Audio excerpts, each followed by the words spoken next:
Santo do dia 3 de julho, segundo o livro Na Luz Perpétua, volume 2, do padre João Batista Limã, calendário tridentino, dito de São Pio V, ano de 1959.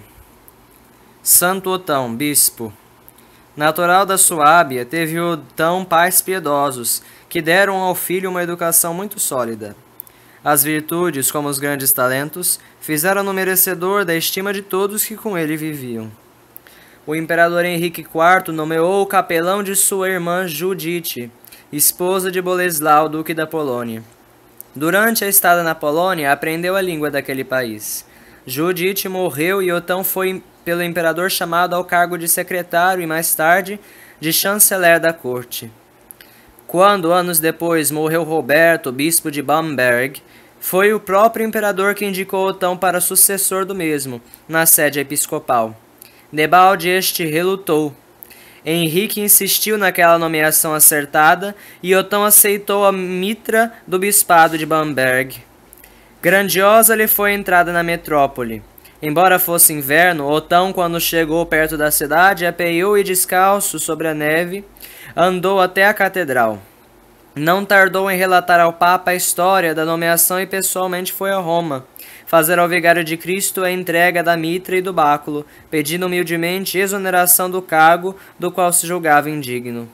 O Papa, porém, confirmou a investidura do imperador, deu a Otão o pálio e conferiu-lhe a sagração de bispo. Assim autorizado, tornou-se Otão um grande apóstolo da sua terra. Um dos seus principais cuidados foi aproximar o imperador do Papa e fazer terminar a luta entre esses dois poderes temporal e espiritual. Com tanta habilidade soube agir que não desmereceu a estima do soberano. Além de muitas igrejas, construiu 21 conventos. Perguntado uma vez por que fazia tantos mosteiros, respondeu: os conventos são a defesa da inocência, o abrigo da penitência, o refúgio dos pobres, doentes e necessitados. Era admirável o amor que tinha aos pobres. Quanto mais dava aos desprotegidos de fortuna, tanto mais lhe cresciam os recursos. Em pessoa, visitava os pobres doentes, confortando-os material e espiritualmente. Na sua vida particular, contentava-se com pouca coisa, e em sua casa reinava a maior simplicidade.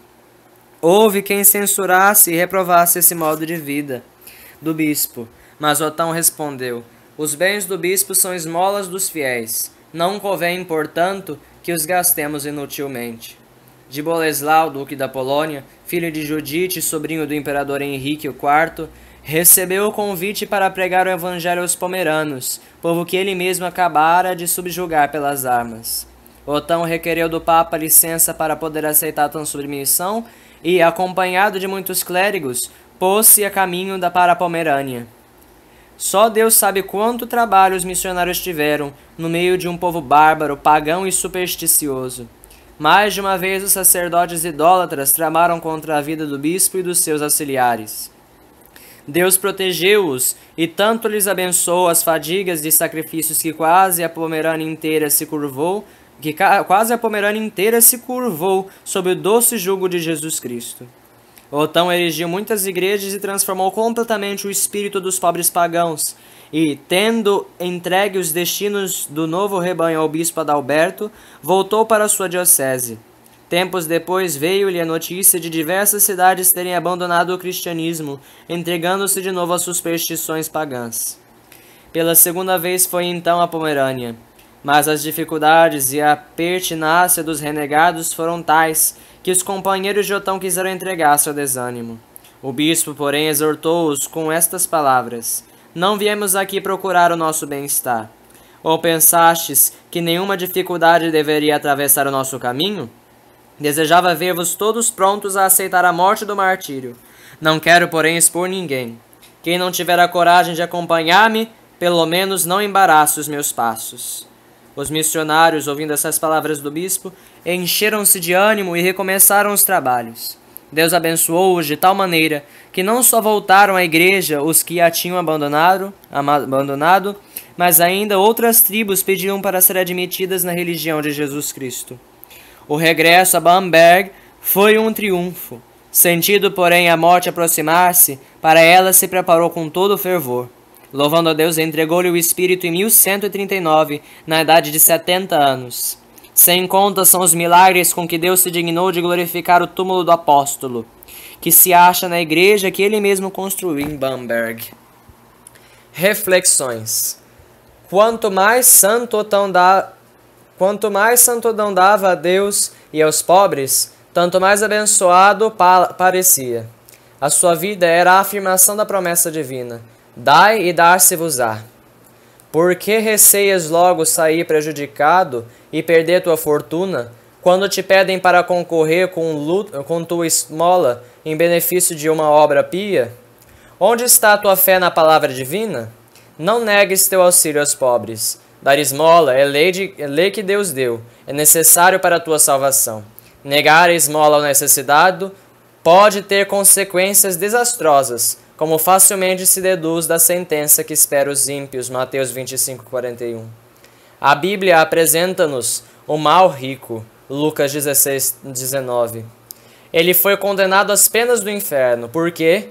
Não porque tivesse enganado os outros, não porque tivesse roubado e oprimido viúvas e órfãos, mas porque não tinha compaixão dos pobres, não dava esmola, Santo Agostinho. Logo que conheceu ter chegado a hora da partida deste mundo, Santo Otão tomou providências e recebeu devotamente os santos sacramentos. Porque é que tantos católicos, achando-se gravemente doentes, não se lembram de preparar a alma? Receiam que a enfermidade se agrave ou a morte se aproxime mais depressa? Fácil lhe seria observar o contrário. Se Deus te mandar uma doença grave, imita o exemplo de Santo Otão e trata sem demora de receber os santos sacramentos, que tanto consolo dão ao enfermo e bem fazem ao corpo como à alma.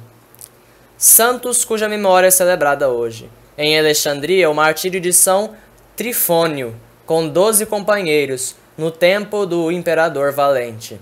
Em Cesareia, São Jacinto, camareiro do imperador Trajano, acusado de ser cristão, teve de passar por muitos sofrimentos e morreu de fome no cárcere. Em Chiusi, na Itália, os mártires Santo Irineu, Diácono e Santa Mustiula. Em Roma, o Papa Leão II, natural da Sicília, governou a igreja de 682 a 683. Versado em literatura eclesiástica, conhecedor de línguas grega e latina, reformou o canto litúrgico dos hinos e salmos. Aproveitou a decisão do Sexto Concílio Geral de Constantinopla. Era um verdadeiro pai para os padres. Salve Maria!